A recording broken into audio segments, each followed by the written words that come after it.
J'ai échangé avec une dizaine de recruteurs et participé à de nombreuses séances de recrutement. Dans cette vidéo, je t'explique pourquoi, malgré toutes tes compétences, tu ne réussis pas à décrocher ce job.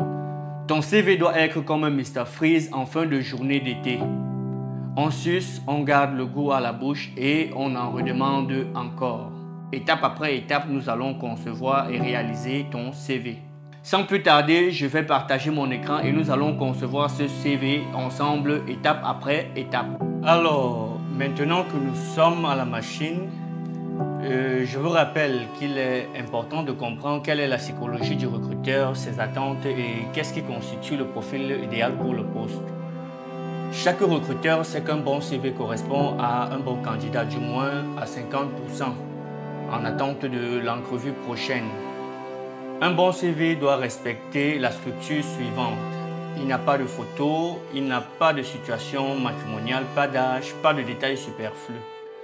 À l'entête, on retrouve en grand caractère votre prénom et votre nom. En dessous, vous marquez le titre du poste pour lequel vous postulez. Séparez les deux sections par un trait. Ensuite, vous allez rédiger dans un paragraphe un bref résumé de vous en mentionnant vos compétences, votre expertise, votre expérience et vos atouts. Une fois de plus, vous séparez les deux sections, puis vous indiquez vos détails personnels. C'est votre numéro de téléphone, c'est votre adresse, c'est un courriel valide par lequel on peut vous joindre. Pour l'expérience professionnelle, vous devez sélectionner deux expériences pertinentes en relation avec le poste pour lequel vous postulez. La taille de police recommandée est la police 11. L'interligne est de 1,5. Dans notre cas, il s'agit de compétences transversales qui peuvent intervenir dans des systèmes éducatifs divers. Comme exemple ici, nous avons l'écoute attentive, l'empathie, la lecture, l'enseignement. Pensez toujours à donner les réussites accomplies pendant cette période professionnelle. Ensuite, dans une nouvelle section, mentionnez à tour de rôle vos compétences pertinentes, vos habiletés, vos qualités et les langues parlées. Dans la section suivante, vous inscrivez vos formations.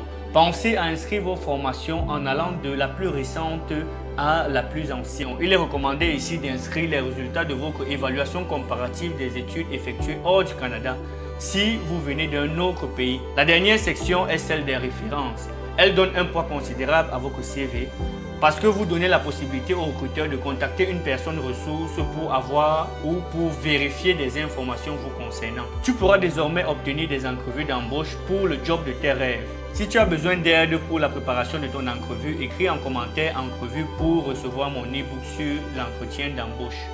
Et si tu veux une vidéo sur comment se préparer pour une entrevue d'embauche, écris partie 2 en commentaire.